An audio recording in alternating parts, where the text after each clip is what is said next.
Hello, and welcome to Father Patrick Can Read, with me, Father Patrick, as we continue our adventure in Narnia by reading Chapter 13 of Prince Caspian by C.S. Lewis. Chapter 13, The High King in Command.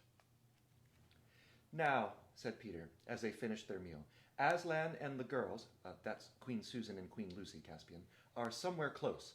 We don't know when he will act. In his time, no doubt, not ours. In the meantime, he would like us to do what we can on our own. You say, Caspian, we are not strong enough to meet Miraz in pitched battle." "I'm afraid not, High King," said Caspian. He was liking Peter very much, but was rather tongue-tied. It was much stranger for him to meet the great kings out of the old stories than it was for them to meet him. "Very well, then," said Peter. "I'll send him a challenge to single combat." No one had thought of this before. "Please," said Caspian, "could it not be me? I want to avenge my father." "You're wounded," said Peter. "And anyway, wouldn't he just laugh at a challenge from you? I mean, we have seen that you are a king and a warrior, but he thinks of you as a kid." "But sire," said the badger, who sat very close to Peter and never took its eyes off him, "will he accept a challenge even from you? He knows he has the stronger army." "Very likely he won't," said Peter, "but there's always the chance. And even if he doesn't, we shall spend the best part of the day sending heralds to and fro and all that. By then Aslan may have done something, and at least I can inspect the army and strengthen the position. I will send the challenge. In fact, I will write it at once. Have you pen and ink, Master Doctor?" "A scholar is never without them, your Majesty," answered Dr. Cornelius. "Very well, I will dictate," said Peter. And while the doctor spread out a parchment and opened his inkhorn and sharpened his pen, Peter leaned back with half-closed eyes and recalled to his mind the language in which he had written such things long ago in Narnia's golden age. "Right," he said at last. "And now, if you are ready, Doctor." Dr. Cornelius dipped his pen and waited. Peter dictated as follows.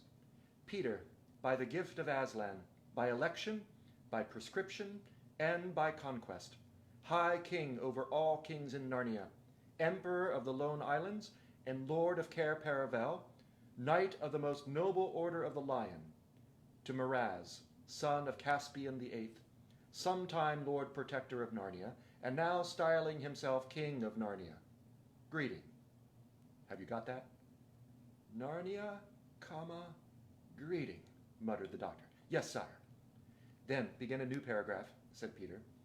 "For to prevent the effusion of blood, and for the avoiding all other inconveniences likely to grow from the wars now levied in our realm of Narnia, it is our pleasure to adventure our royal person on behalf of our trusty and well-beloved Caspian in clean wager of battle, to prove upon your lordship's body that the said Caspian is lawful king under us in Narnia, both by our gift and by the laws of the Telmarines, and your lordship twice guilty of treachery, both in withholding the dominion of Narnia from the said Caspian, and in the most abominable, don't forget to spell it with an H, Doctor, bloody and unnatural murder of your kindly lord and brother, King Caspian the Ninth of that name. Wherefore we most heartily provoke, challenge, and defy your lordship to the said combat and monogamy, and have sent these letters by the hand of our well-beloved and royal brother Edmund, sometime king under us in Narnia, Duke of Lantern Waste, and Count of the Western March, Knight of the noble order of the Table, to whom we have given full power of determining with your lordship all the conditions of the said battle. Given at our lodging in Aslan's Howe, this 12th day of the month Greenroof, in the first year of Caspian the 10th of Narnia." "That ought to do it," said Peter, drawing a deep breath. "And now we must send 2 others with King Edmund. I think the giant ought to be one." He's not very clever, you know," said Caspian. "Of course not," said Peter. "But any giant looks impressive if only it will keep quiet. And it will cheer him up. But who for the other?" "Upon my word," said Trumpkin, "if you want someone who can kill with looks, Reepicheep would be the best." "He would indeed, from all I hear," said Peter with a laugh. "If only he wasn't so small. They wouldn't even see him till he was close." Send Glenstorm, sire, said Trufflehunter. No one ever laughed at a centaur. An hour later, two great lords in the army of Miraz, the Lord Glozell and the Lord Caspian, strolling along their lines and picking their teeth after breakfast, looked up and saw coming down to them from the wood the centaur and giant Wimblewether, whom they had seen before in battle, and between them a figure they could not recognize. Nor indeed were the other boys at Edmund's school have recognized him if they could have seen him at that moment. For Aslan had breathed on him at their meeting, and a kind of greatness hung about him. What's to do? Said the Lord Glozell. An attack? A parley, rather, said Caspian. See, they carry green branches. They are coming to surrender, most likely. He that is walking between the centaur and the giant has no look of surrender in his face, said Glozell. Who can he be? It is not the boy Caspian. No, indeed, said Caspian. This is a fell warrior, I warrant you, wherever the rebels have got him from. He is, in your lordship's private ear, a kinglier man than ever Miraz was. And what mail he wears!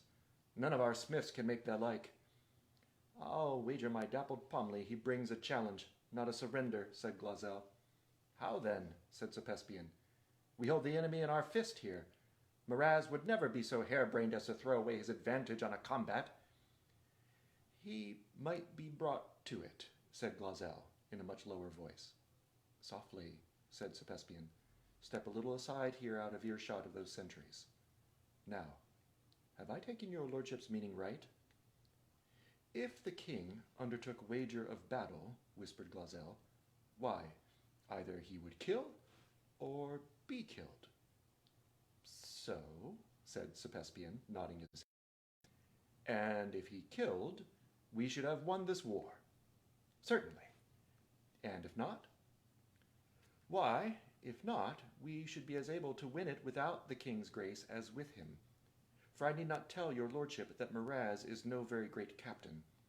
And after that, we should be both victorious and kingless.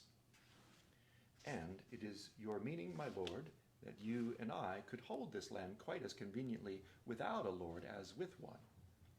Glozell's face grew ugly. Not forgetting, said he, that it was we who first put him on the throne. And in all the years that he has enjoyed it, what fruits have come our way? What gratitude has he shown us? Say no more, answered Caspian. But look, here comes one to fetch us to the king's tent. When they reached Miraz's tent, they saw Edmund and his two companions seated outside and being entertained with cakes and wine, having already delivered the challenge, and withdrawn while the king was considering it. When they saw them thus at close quarters, the two Telmarine lords thought all three of them very alarming. Inside they found Miraz, unarmed and finishing his breakfast. His face was flushed, and there was a scowl on his brow. There, he growled, flinging the parchment across the table to them. See what a pack of nursery tales our jacknape of a nephew has sent us.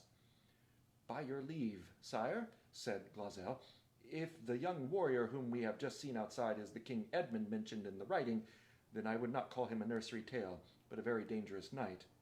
King Edmund, pah, said Miraz.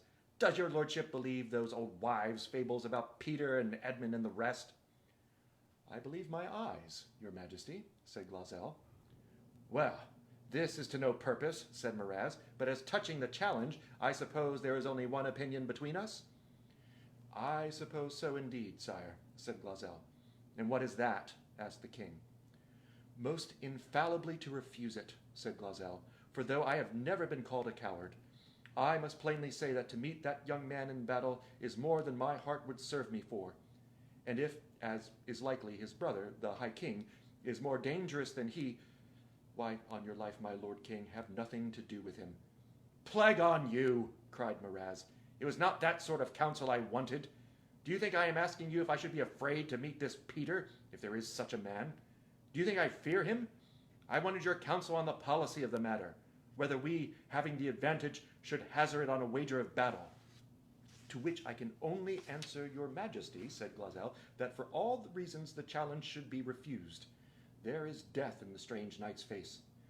There you are again, said Miraz, now thoroughly angry. Are you trying to make it appear that I am as great a coward as your lordship? Your majesty may say your pleasure, said Glozell sulkily. You talk like an old woman, Glozell, said the king. What say you, my lord Caspian? Do not touch it, sire, was the reply. And what your majesty says of the policy of the thing comes in very happily. It gives your majesty excellent grounds for a refusal, without any cause for questioning your majesty's honor or courage. Great heaven, exclaimed Miraz, jumping to his feet. Are you also bewitched today? Do you think I am looking for grounds to refuse it? You might as well call me coward to my face. The conversation was going exactly as the two lords wished, so they said nothing. I see what it is, said Miraz, after staring at them as if his eyes would start out of his head. You are as lily-livered as hares yourselves, and have the effrontery to imagine my heart after the likeness of yours. Grounds for a refusal, indeed. Excuses for not fighting. Are you soldiers? Are you Telmarines? Are you men? And if I do refuse it, as all good reasons of captaincy and martial policy urge me to do, you will think, and teach others to think, I was afraid. Is it not so? No man of your majesty's age, said Glozell, would be called coward by any wise soldier for refusing the combat with a great warrior in the flower of his youth. So I'm to be a dotard with one foot in the grave as well as a dastard, roared Miraz. I'll tell you what it is, my lords. With your womanish counsels, ever shying from the true point, which is one of policy, you have done the very opposite of your intent. I had meant to refuse it, but I'll accept it. Do you hear? Accept it. I'll not be shamed because of some witchcraft or treason has frozen both your bloods. We beseech your majesty, said Glozell. But Miraz had flung out of the tent, and they could hear him bawling out his acceptance to Edmund. The two lords looked at one another and chuckled quietly. I knew he'd do it if he were properly chafed, said Glozell, but I'll not forget he called me coward.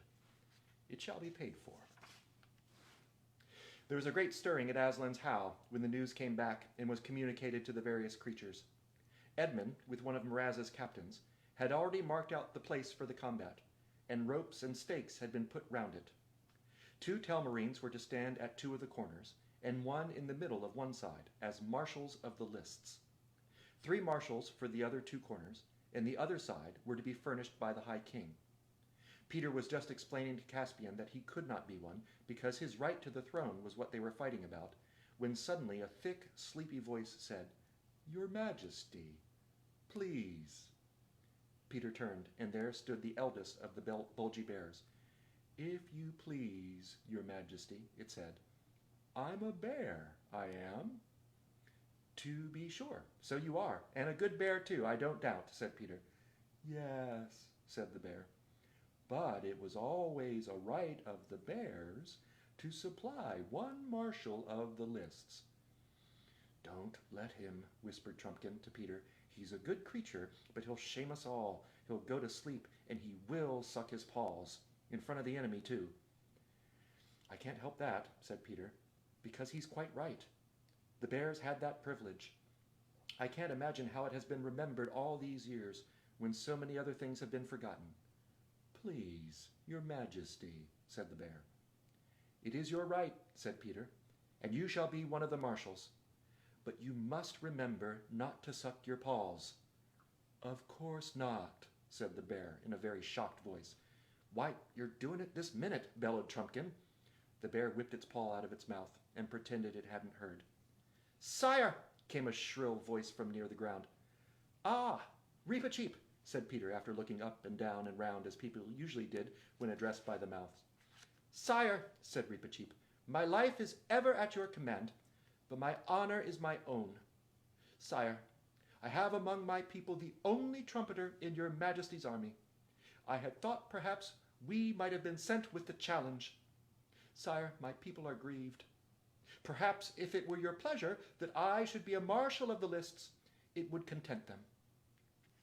A noise not unlike thunder broke out from somewhere overhead at this point, as giant Wimbleweather burst into one of those not very intelligent laughs to which the nicer sorts of giants are so liable.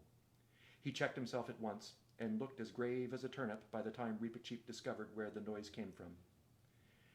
I am afraid it would not do, said Peter very gravely. Some humans are afraid of mice. I had observed it, sire, said Reepicheep. And it would not be quite fair to Miraz, Peter continued, to have in sight anything that might abate the edge of his courage. Your Majesty is the mirror of honor, said the mouse with one of its admirable bows. And on this matter we have but a single mind. I thought I heard someone laughing just now. If anyone present wishes to make me the subject of his wit, I am very much at his service, with my sword, whenever he has leisure. An awful silence followed this remark, which was broken by Peter saying, Giant Wimbleweather and the Bear and the Centaur Glenstorm shall be our marshals. The combat will be at 2 hours after noon. Dinner at noon precisely. I say, said Edmund as they walked away, I suppose it is all right. I mean, I suppose you can beat him. That's what I'm fighting him to find out, said Peter.